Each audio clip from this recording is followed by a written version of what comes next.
थोडंफार ऐकलंय का याच्याबद्दल, युनिफॉर्म सिव्हिल कोड बद्दल? काय असते? सर्वांसाठी एकच लॉ. हिंदू आहे, मुस्लिम आहे, सिख आहे, इसाई आहे, डझंट मॅटर. इंडियाचे सिटीजन आहात म्हणजे तुमच्यावर एकच लॉ अप्लिकेबल असेल. ठीक आहे? असं नाही की तुम्ही हिंदू आहे म्हणजे तुमच्यावर हिंदू पर्सनल लॉज, मुस्लिम आहे म्हणजे मुस्लिम पर्सनल लॉज, असं नाही.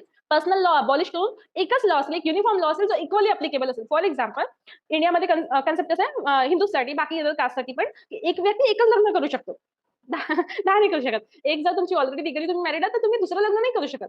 बरोबर आहे? बट मुस्लिममध्ये कसं होते, की 3 लग्न करू शकतात ते. त्यांच्या लॉमध्ये, मुस्लिम लॉजमध्ये ते ओके आहे, की तुम्ही 3 लग्न करू शकता. बट हे तर नाइंसाफी आहे ना. मुस्लिमवाल्याला तर मग असं नाही, यार माझ्यासोबत तर नाइंसाफी होते, मी एकच लग्न, तू 3 लग्न. हे तर करेक्ट नाहीये ना. फक्त लग्नाचीच नाही, अशी पुष्कळ सारे लॉज आहेत जे व्हॅरी करतात. From religion to religion. Hindu personal लॉमध्ये वेगळं आहे आणि मुस्लिम पर्सनल लॉजमध्ये वेगळं आहे. एक फेमस केस सांगेल मी याच्यासाठी. ट्रिपल तलाक रीड केली आहे, कधीतरी वाचलं असेल. तर त्यांच्यामध्ये कसं व्हायचं, एखाद्या वुमनला जर तिच्या मिस्टरनी शोहरनी असं म्हटलं, तलाक, तलाक, तलाक, इट मीन्स तलाक. मग ते तुम्हाला कोर्टात भेटतात, ते नंतरचा प्रश्न झाला. पण इट मीन्स तुमचा तलाक ऑलरेडी झालेला आहे अकॉर्डिंग टू मुस्लिम लॉज. आता त्याच त्याच जागी आपण जर एखादी हिंदू वुमन घेऊ, तिला तिच्या नवऱ्याने म्हटलं तलाक, तलाक, तलाक, तर 2-3 झापडा मारेल आणि म्हणेल बाजूला हो. तर इथे आपण असं नाही म्हणू शकत, की दोघी पण वुमेन आहेत. बट दोघींमध्ये जी मुस्लिम वुमन आहे, ती खूप जास्त वल्नरेबल आहे. कारण की म्हणजे काही सेफ्टी सिक्युरिटी नावाची गोष्टच नाहीये, है ना? तलाक, तलाक म्हटलं की झालं तलाक. ही केस गेली होती सुप्रीम कोर्टामध्ये. ठीक आहे? त्याच्यानंतर त्या केसचं काय झालं तुम्ही माहिती करून घ्याल YouTubeवरनं. ओके? जुनी केस आहे. 2-3 वर्ष झाले या गोष्टीला. तर असं नाही झालं पाहिजे. आता इथे आपण असं बघू शकतो, की वुमन मध्येच काय होतं, डिस्क्रिमिनेशन होतंय. कशाच्या बेसिसवर? रिलिजनच्या बेसिसवर. हे तर बरोबर नाहीये.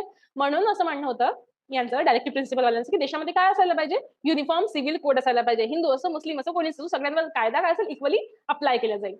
थोडंफार ऐकलंय का याच्याबद्दल, युनिफॉर्म सिव्हिल कोड बद्दल? काय असते? सर्वांसाठी एकच लॉ. हिंदू आहे, मुस्लिम आहे, सिख आहे, इसाई आहे, डझंट मॅटर. इंडियाचे सिटीजन आहात म्हणजे तुमच्यावर एकच लॉ अप्लिकेबल असेल.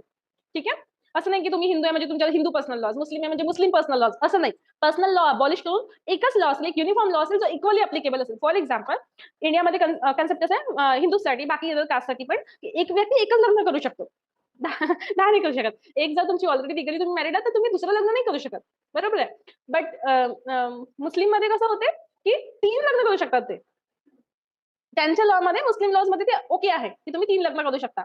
बट हे तर नाइंसाफी आहे ना. मुस्लिमवाल्याला तर मग असं नाही, यार माझ्यासोबत तर नाइंसाफी होते, मी एकच लग्न, तू 3 लग्न. हे तर करेक्ट नाहीये ना. फक्त लग्नाचीच नाही, अशी पुष्कळ सारे लॉज आहेत जे व्हॅरी करतात. From religion to religion. Hindu personal लॉमध्ये वेगळं आहे आणि मुस्लिम पर्सनल लॉजमध्ये वेगळं आहे. एक फेमस केस सांगेल मी याच्यासाठी. ट्रिपल तलाक रीड केली आहे, कधीतरी वाचलं असेल. तर त्यांच्यामध्ये कसं व्हायचं, एखाद्या वुमनला जर तिच्या मिस्टरनी शोहरनी असं म्हटलं, तलाक, तलाक, तलाक, इट मीन्स तलाक. मग ते तुम्हाला कोर्टात भेटतात, ते नंतरचा प्रश्न झाला. पण इट मीन्स तुमचा तलाक ऑलरेडी झालेला आहे अकॉर्डिंग टू